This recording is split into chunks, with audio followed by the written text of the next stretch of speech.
সন্তানকে ভুলেও যে 5টি কথা বলবেন না।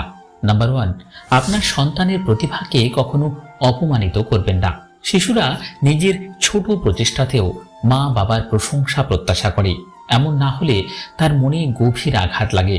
তারা এটি কখনো ভুলতে পারেন না। নাম্বার 2, বাচ্চাদের ঘন ঘন মিথ্যে কথা বললে তারা মা বাবার প্রতি বিশ্বাস হারাতে থাকে। এর ফলে তার পুরো জীবন প্রভাবিত হয়। নাম্বার 3, সন্তানকে কখনো হেয় বা ঠাট্টা করতে নেই। বাচ্চাদের কষ্টকে ছোট করে দেখবেন না, তখন তারা আপনার কষ্টের মূল্যায়ন করবে না। নাম্বার 4, বাচ্চাদের কখনো বলবেন না যে আপনি তাকে ভালোবাসেন না বা তাকে জন্ম দিয়ে আপনি ভুল করেছেন। এর ফলে তারা পরিবারকে দূরের ভাবা শুরু করবে। আর নাম্বার 5, বাচ্চা কোনো কাজ করতে না পারলে বা অসফল থেকে গেলে তাকে ছোট করবেন না, তাহলে সে আত্মবিশ্বাস হারাবে।